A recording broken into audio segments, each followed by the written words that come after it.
전능하신 하나님, 자비와 사랑이 많으신 하나님을 생각하며 하나님을 경배하는 이 복된 시간, 저희들을 불러주심을 감사하오며 저희 마음을 모아서 하나님 앞에 이 예배를 올립니다. 주 성령께서 여기 임재하시고 저희 예배를 받아주시옵소서. 저희의 믿음과 저희의 찬송과 저희 기도를 받아주시옵소서. 주님께서 이끌어가시는 온 세상 모든 질서와 또 저희 인생에 대한 믿음을 갖고 하나님을 경배하오니 주여 저희 예배를 받으시옵소서. 우리 주 예수 그리스도의 이름으로 기도하옵나이다. 아멘.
주님의 평화가 여러분과 함께, 형제자매들과 평화의 인사를 나눕시다.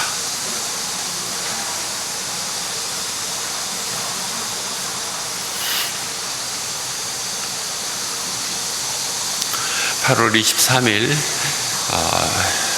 주일 첫 예배를 하나님 앞에 올립시다. 찬송가 25장 같이 합시다.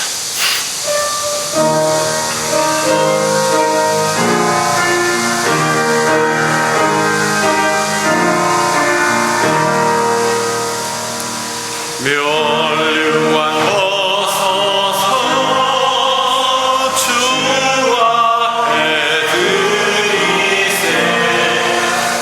저 천사 기쁜 노래가 온 땅에 퍼지네. 내 혼아 깨어서 주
그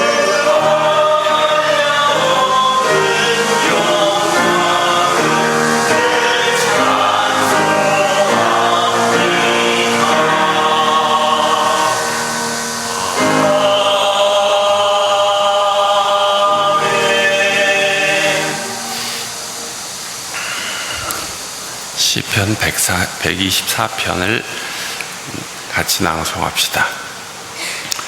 이스라엘아, 대답해 보아라. 주님께서 우리 편이 아니셨다면 우리가 어쨌겠느냐?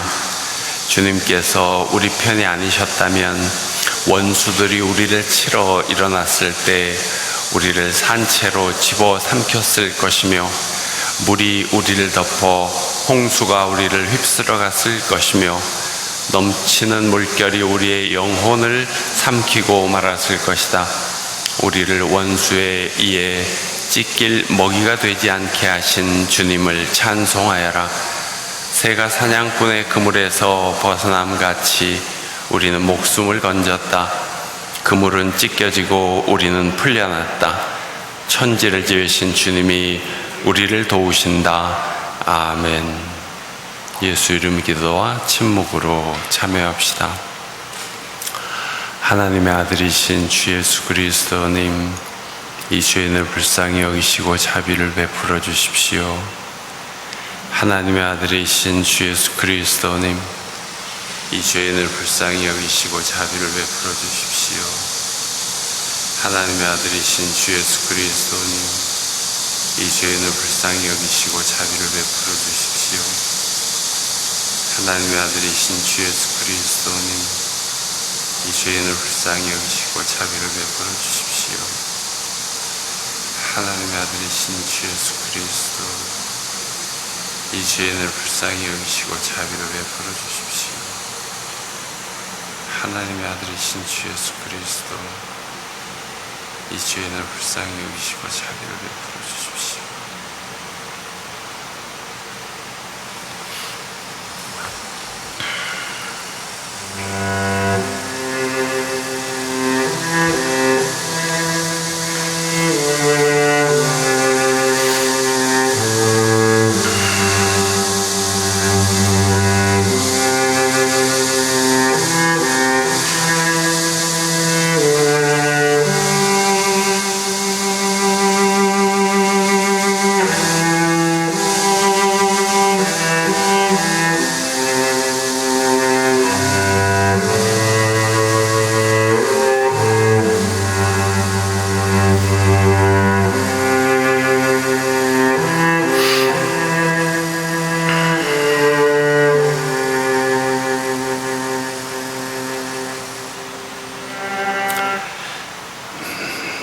나는 주님을 향하여 말하기를, 그는 나의 피난처요 나의 요새요 내가 의뢰하는 하나님이라 하리니, 이는 그가 너를 새 사냥꾼의 올무에서와 심한 전염병에서 건지실 것이미로다.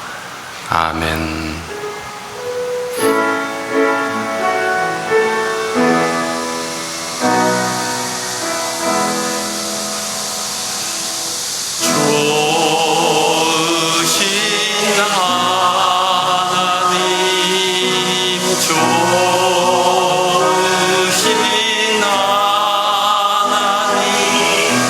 참 좋으신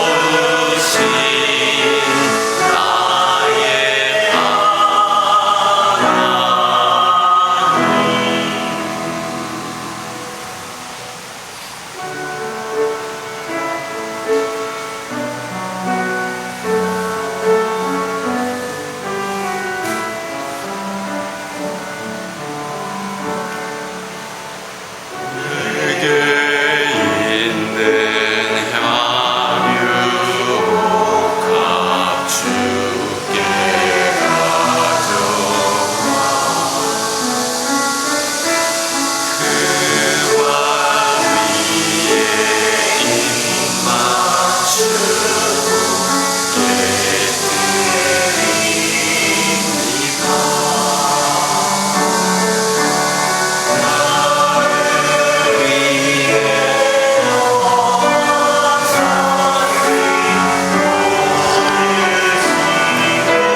기도합시다.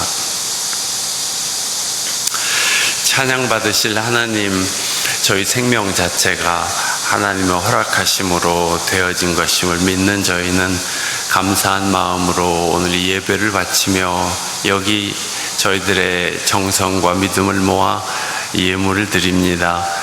주님께서 저희의 마음을, 저희 삶을, 저희 정성을, 믿음을 어여비 보시고 받아주시기를 빕니다.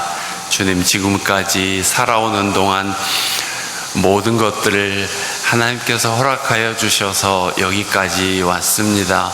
하나님, 앞으로도 하나님의 은총 가운데 저희가 살아가게 될 것을 확실히 믿습니다. 지금 어려움 가운데 있는 형제 자매들이 참 많사오니 주여 자비를 베풀어 주시기를 기도합니다. 인간 세상에 전염병이 창궐하여 많은 사람들이 고통을 받고 있습니다. 병에 걸리거나 안 걸리거나 다들 신음하며 근심하며 두려워하며 담을 쌓고 서로 경계하며 어려움을 겪고 있습니다. 하나님, 서로 부둥켜 얼싸안고 얼싸얼싸 춤을 추며 즐겁게 삶을 찬미해야 할 인간 세상이 이렇게 되었습니다. 주님, 자비를 베풀어 주시기를 빕니다. 속히 이 어려움을 잘 이기고 이 고난의 시기를 잘 넘기고 좋은 시간 살아갈 수 있도록 주님 축복하시고 인도해 주시옵소서. 사람이 지금까지 겪지 못했던 이 바이러스 전염병을 잘 이길 수 있도록 하나님 힘을 주시고 지혜를 주시고 저희에게 내성을 허락하여 주시옵소서. 주님께서 저희를 인도하시어 지금까지 이 자리에 왔고 있음을 믿사오니 주님, 주님의 보호하심과 주님의 날개끈을 아래서 저희가 주신 생을 성찰하며 잘 살도록 해 주시옵소서. 병석에서 투병하는 이들, 고통 가운데 있는 이들, 어려움을 겪는 모든 사람들 하나님 눈여겨보시고 불쌍히 여기시고 자비를 베풀어 주시옵소서. 오늘도 주님 앞에 저희 마음 모아 이 예배를 드리오며 주님의 귀하신 뜻이 우리 가운데 이루어지시기를 바랍니다. 우리 구주 예수 그리스도의 이름으로 기도하옵나이다. 아멘.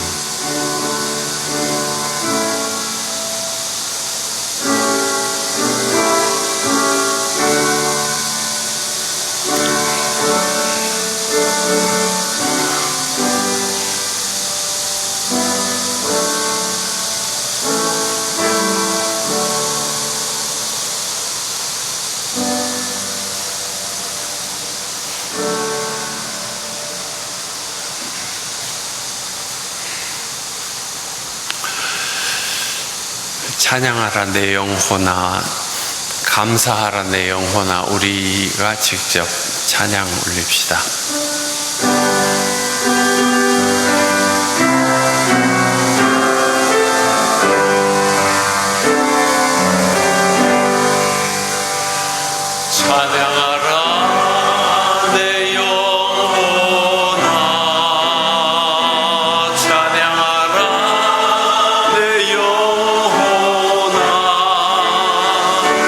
내 속에 있는 것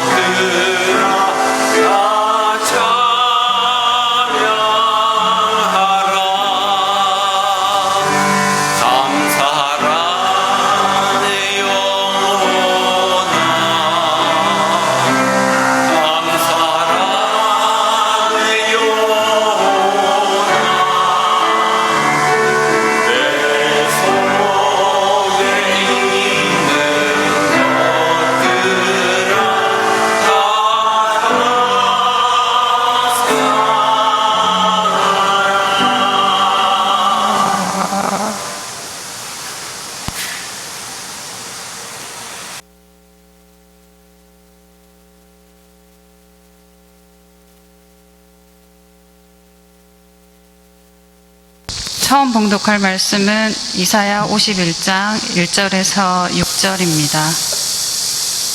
이사야 51장 1절에서 6절에 기록된 하나님의 말씀. 구원을 받고자 하는 사람들아, 내가 하는 말에 귀를 기울여라. 도움을 받으려고 나 주를 찾는 사람들아, 내가 하는 말을 들어라. 저 바위를 보아라. 너희가 거기에서 떨어져 나왔다. 저 구덩이를 보아라. 너희가 거기에서 나왔다. 너희 조상 아브라함을 생각하여 보고 너희를 낳아준 사라를 생각하여 보아라. 내가 아브라함을 불렀을 때에는 자식이 없었다. 그러나 내가 그에게 은혜를 내려서 그 자손을 수없이 많게 하였다. 주님께서 시온을 위로하신다. 그 모든 황폐한 곳을 위로하신다. 주님께서 그 광야를 에덴처럼 만드시고 그 사막을 주님의 동산처럼 만드실 때 그 안에 기쁨과 즐거움이 깃들며 감사의 찬송과 기쁜 노랫소리가 깃들 것이다. 나의 백성들아, 나에게 귀를 기울여라. 나의 백성아, 내 말을 귀담아 들어라. 법은 나에게로부터 비롯될 것이며 나의 의는 만 백성의 빛이 될 것이다.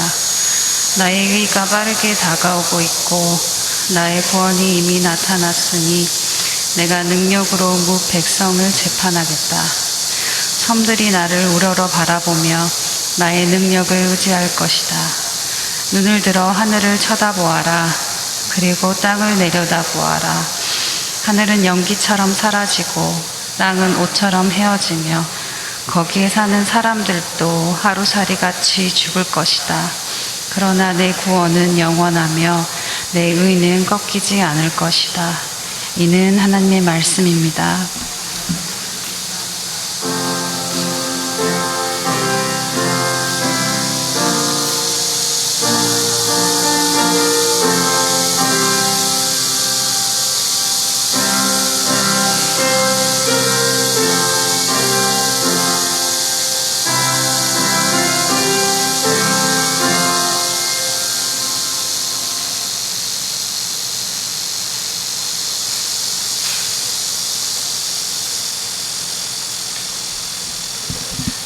두 번째 말씀은 로마서 12장 1절에서 8절 말씀입니다. 로마서 12장 1절에서 8절에 기록된 하나님의 말씀. 형제자매 여러분, 그러므로 나는 하나님의 자비하심을 힘입어 여러분에게 권합니다. 여러분의 몸을 하나님께서 기뻐하실 거룩한 산 제물로 드리십시오. 이것이 여러분이 드릴 합당한 예배입니다. 여러분은 이 시대의 풍조를 본받지 말고 마음을 새롭게 함으로 변화를 받아서 하나님의 선하시고 기뻐하시고 완전하신 뜻이 무엇인지를 분별하도록 하십시오. 나는 내가 받은 은혜를 힘입어서 여러분 각 사람에게 말합니다. 여러분은 스스로 마땅히 생각해야 하는 것 이상으로 생각하지 말고 하나님께서 각 사람에게 나누어 주신 믿음의 분량대로 분수에 맞게 생각하십시오. 한 몸에 많은 지체가 있으나 그 지체들이 다 같은 일을 하는 것이 아닙니다. 이와 같이 우리도 여럿이지만 그리스도 안에서 한 몸을 이루고 있으며 각 사람은 서로 지체입니다. 하나님께서 우리에게 주신 은혜를 따라 우리는 저마다 다른 신령한 선물을 가지고 있습니다. 가령 그것이 예언이면 믿음의 정도에 맞게 예언할 것이요, 섬기는 일이면 섬기는 일에 힘써야 합니다.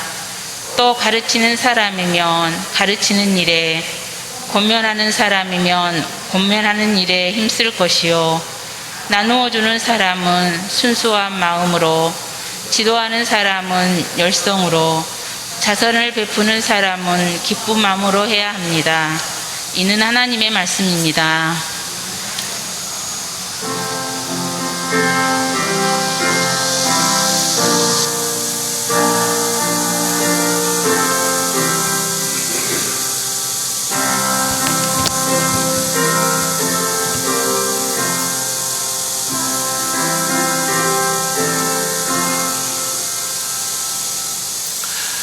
복음서의 말씀은 마태복음 16장 13절에서 20절에 기록된 말씀입니다.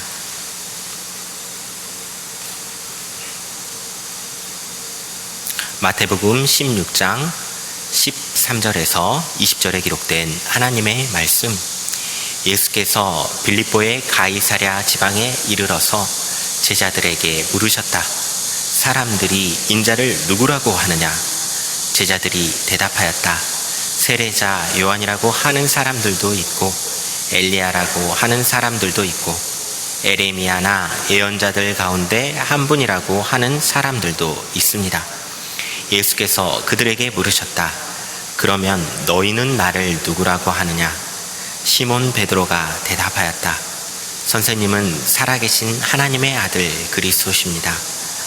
예수께서 그에게 말씀하셨다. 시몬 바요나야, 너는 복이 있다.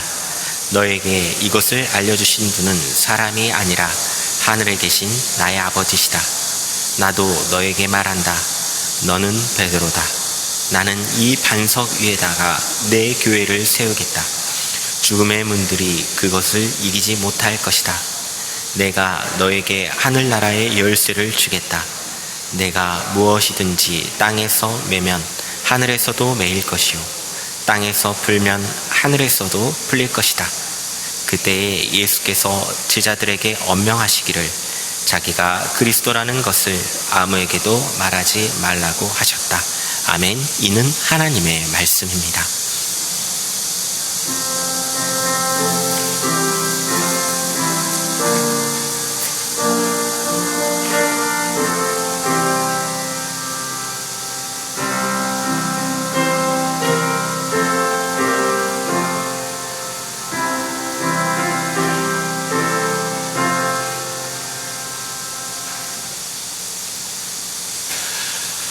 오늘 구약성서의 말씀은 이사야의 외침으로 시작합니다.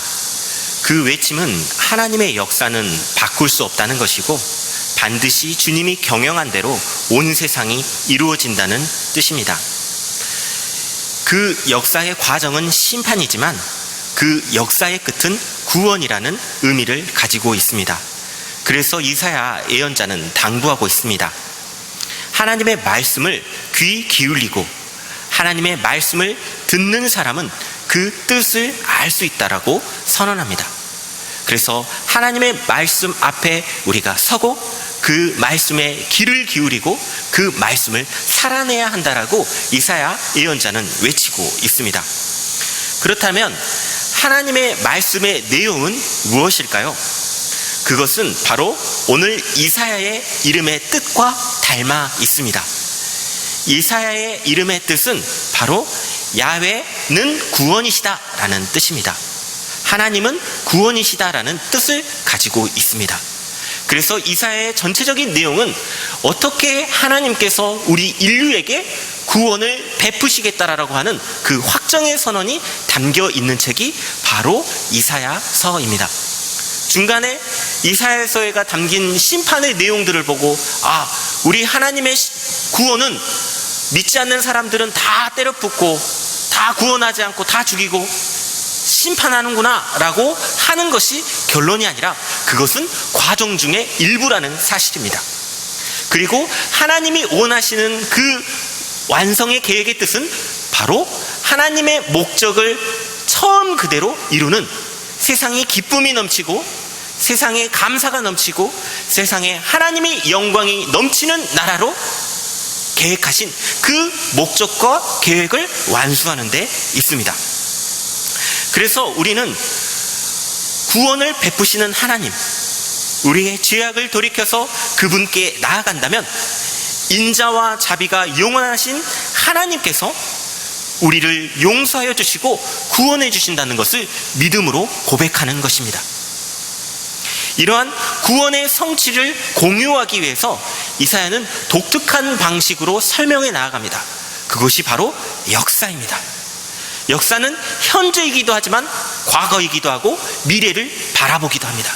그래서 시간을 넘어서 공간을 넘어서 하나님의 구원의 이야기를 펼치고자 합니다. 그래서 구원의 역사를 놓아가는 이 예화를 사용하기 위해서 하나님은 이 역사를 빗대서 설명하고 있습니다. 방금 이 이사야서가 선포하는 상황 속에서 이스라엘 사람들은 포로의 상황이었습니다.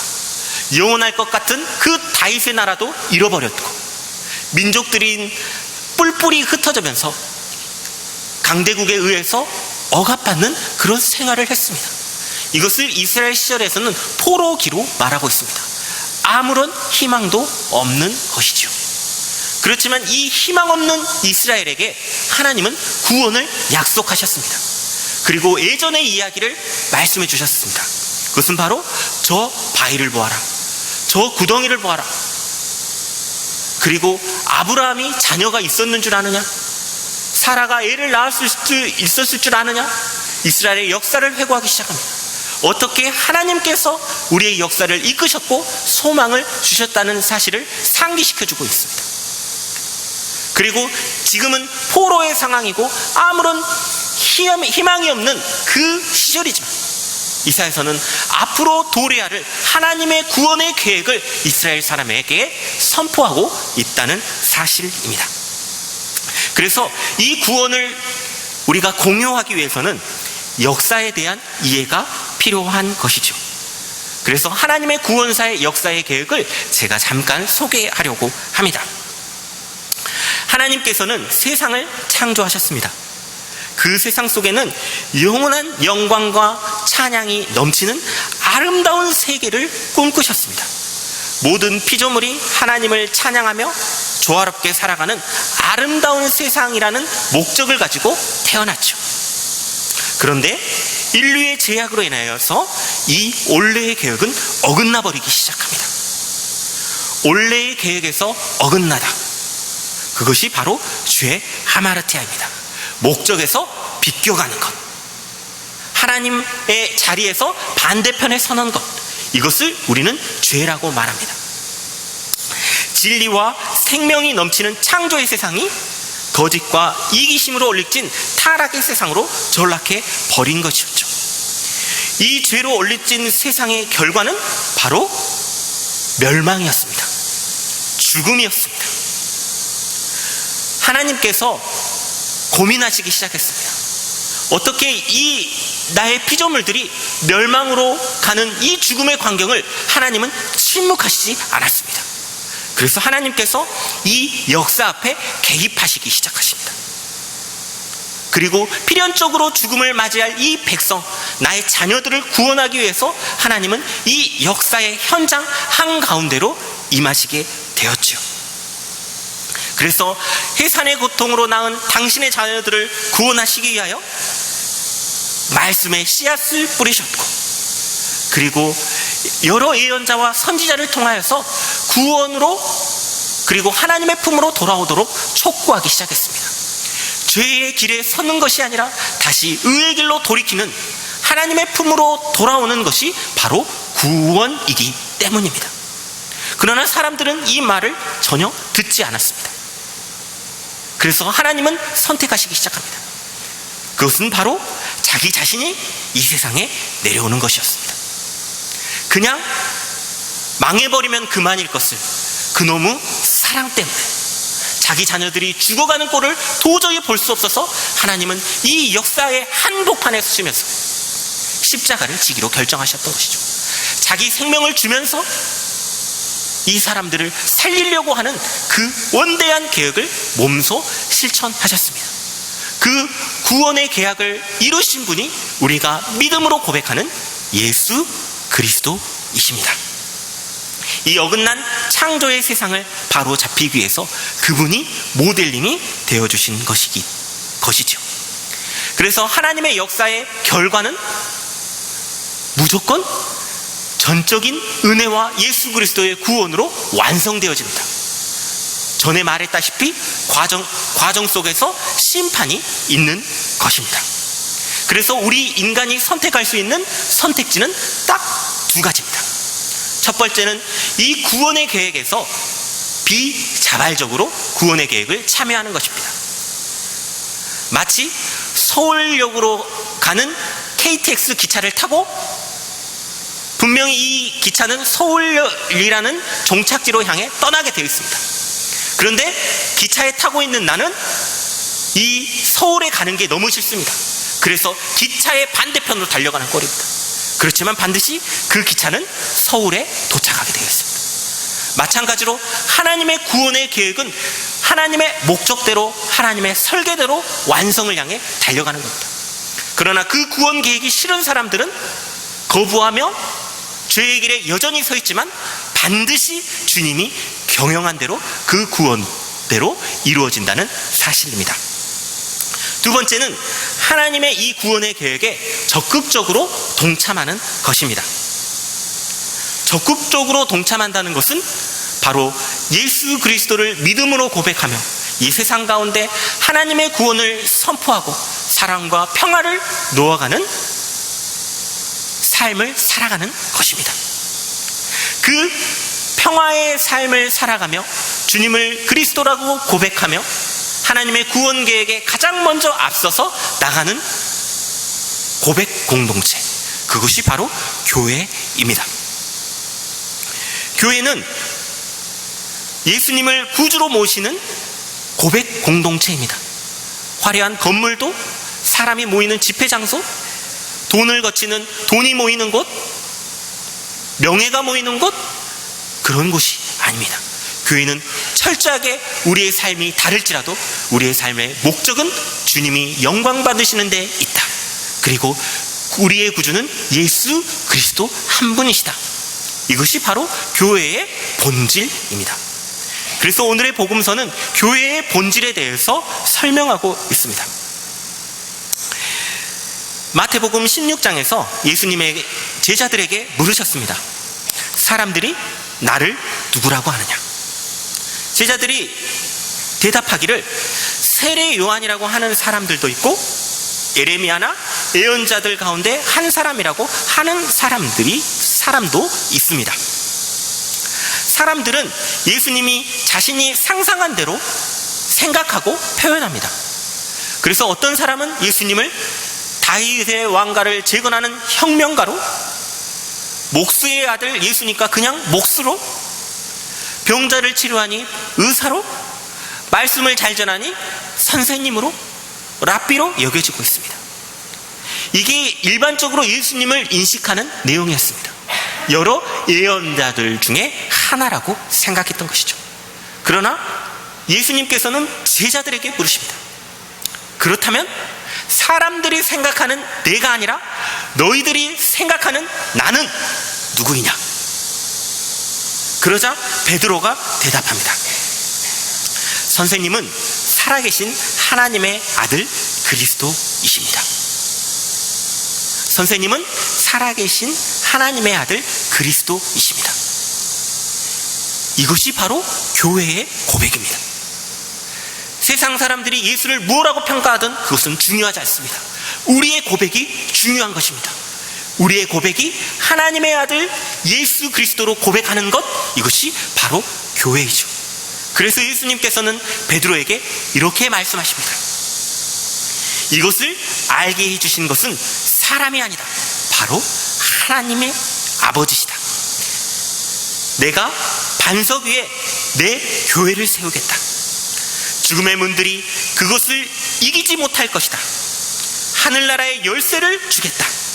내가 무엇이든지 땅에서 매면 하늘에서도 매일 것이요, 땅에서 풀면 하늘에서도 풀릴 것이다.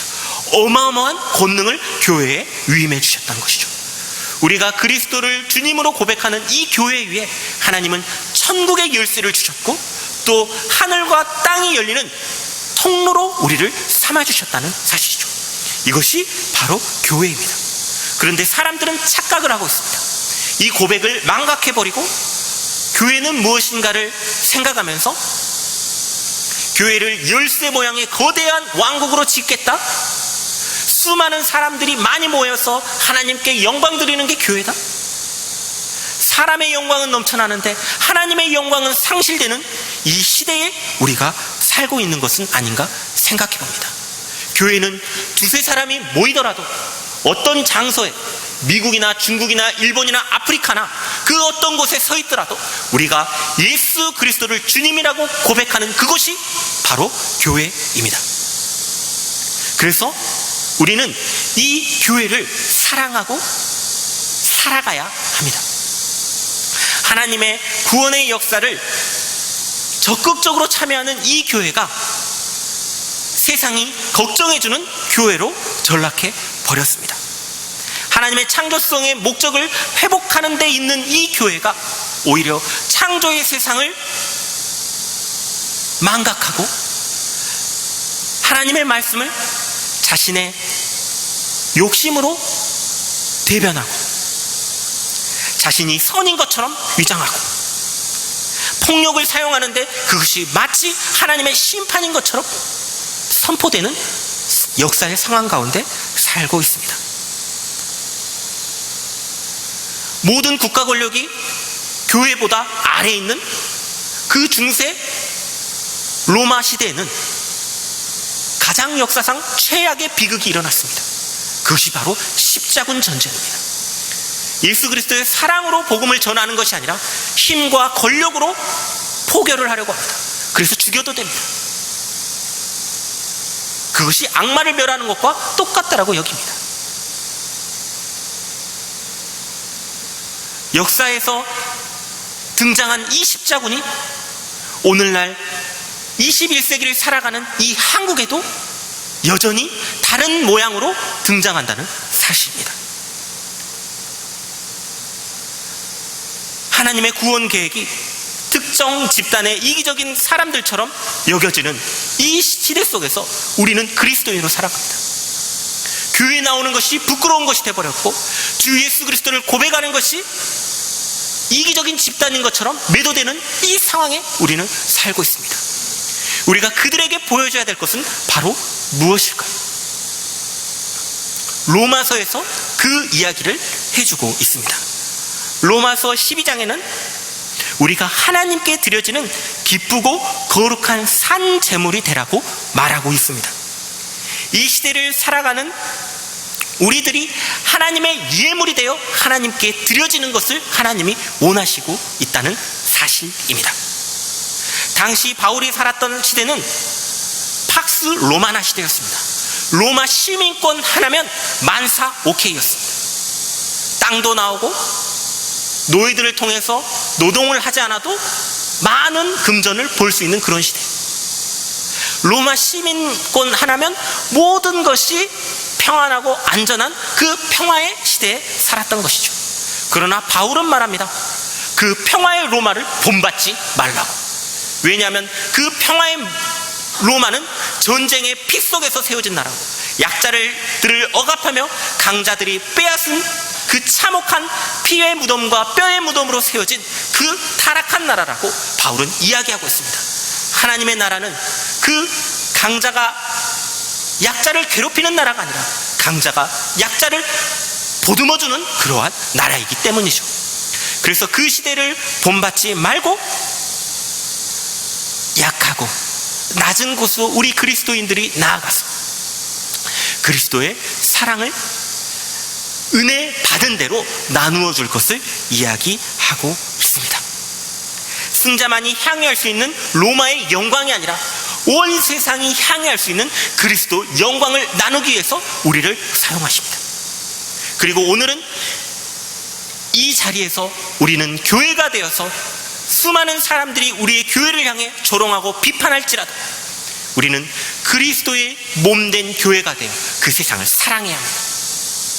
세상에 지탄받으며 왜 우리를 미워하느냐 대변하는 것이 아니라 오히려 우리가 보여줄 것은 바로 그리스도의 사랑뿐입니다.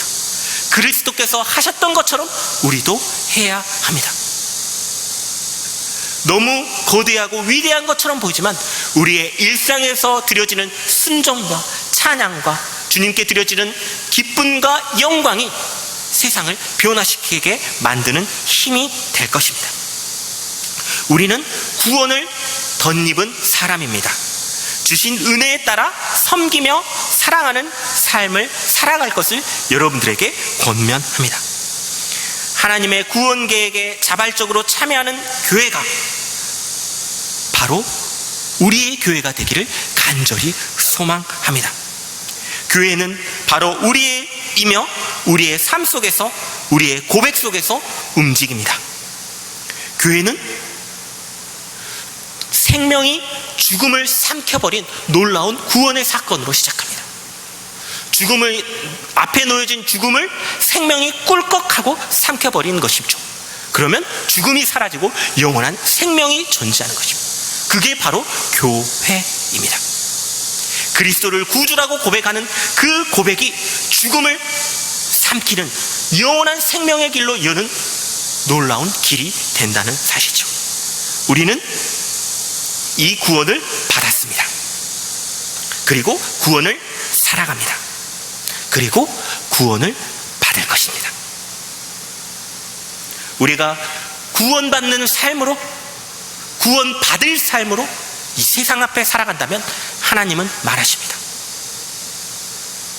하나님이 그 가운데 함께 계시고 그 구원을 베푸실 전능자께서, 놀라운 하나님께서 우리의 그 행동을 보시고 기뻐하신다는 사실이죠.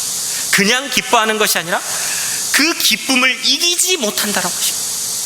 마치 우리의 작은 사랑의 표현 하나가 하나님을 춤추게 만듭니다.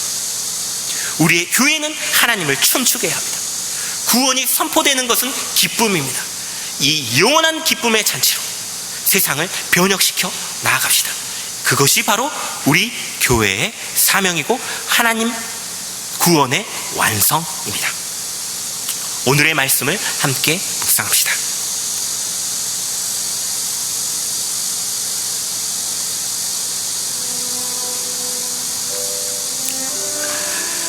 주, 너의 하나님이 너와 함께 계신다. 구원을 베푸실 전능하신 하나님이시다. 너를 보고서 기뻐하고 반기시고 너를 사랑으로 새롭게 해주시고 너를 보고 노래하며 기뻐하실 것이다.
주보에 기록된 대로 우리의 기도를 함께 드립시다. 우리의 죄를 용서하시고 새롭게 하시는 주님, 하느님보다 재물을 더 섬긴 죄를 용서해 주십시오. 하느님보다 자기를 더 섬긴 죄도 용서해 주십시오. 우리의 허약함과 어리석음을 불쌍히 여기시어 유혹에 빠지고 죄에 빠지지 않도록 지켜주십시오. 전능하시고 자비로우시며 영원하신 하나님, 교회가 주님의 영광을 가리는 죄에서 구해 주십시오. 이 나라, 이 민족이 주님의 뜻을 떠나지 않게 해 주십시오. 우리가 작은 사람들이지만 주께서 우리와 함께 계시면 주님의 일을 할 수 있을 것을 믿습니다. 우리가 주님의 말씀을 실천하며 우리가 주님의 영광을 드러내며 온 세상에 주님의 사랑을 전하게 해 주십시오. 주님 가르치신 대로 기도합니다. 하늘에 계신 우리 아버지여, 이름이 거룩히 여김을 받으시오며 나라가 임하시오며 뜻이 하늘에서 이루어진 것 같이 땅에서도 이루어지이다. 오늘 우리에게 일용할 양식을 주시옵고 우리가 우리에게 죄 지은 자를 사하여 준 것 같이 우리 죄를 사하여 주시옵고 우리를 시험에 들게 하지 마시옵고 다만 악에서 구하시옵소서. 나라와 권세와 영광이 아버지께 영원히 쌓옵나이다. 아멘. 찬송가 287장 다 일어서서 같이 부릅시다.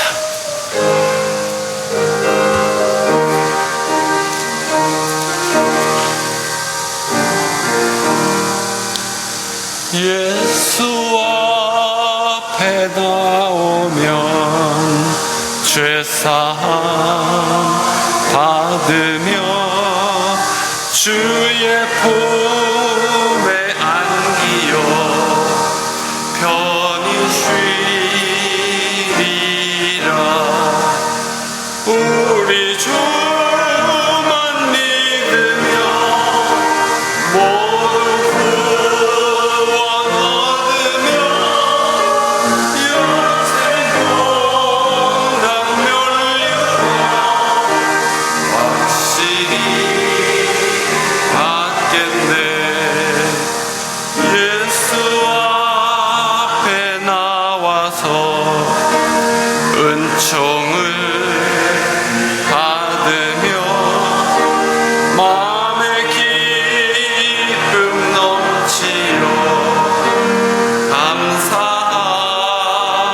감사하리라. 우리 주만 믿으며 모두 구원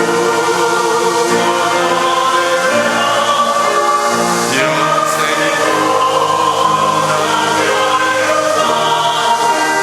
확실히 예수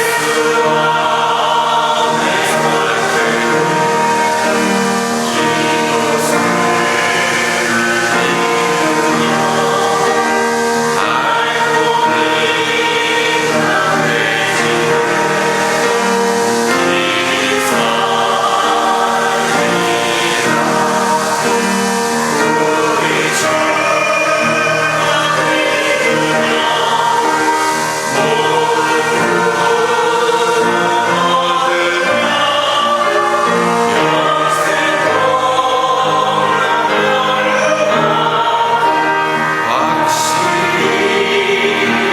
살 때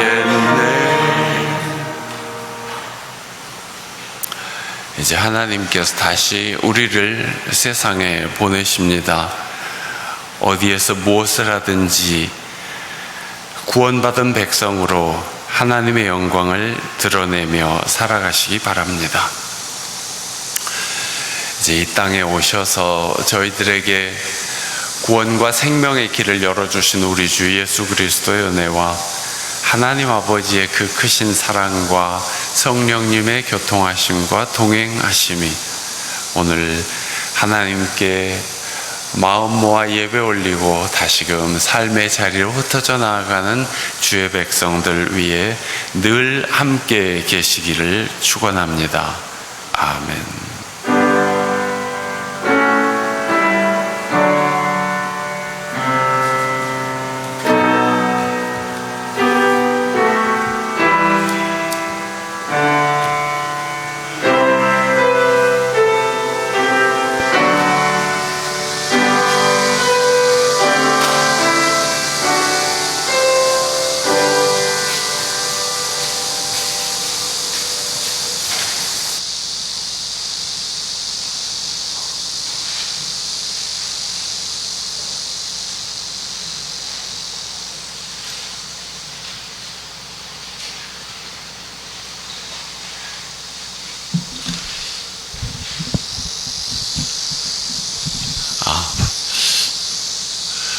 오늘도 우리를 부르셔서 예배 받으신 하나님을 찬양합니다.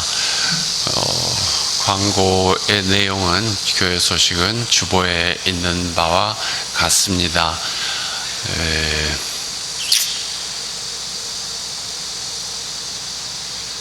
코로나19 방역 단계를 올려서 더욱 조심하는 그런 때이니만큼 교우 여러분 힘드시더라도 되도록 만남을 삼가고 하나님 앞에 기도하고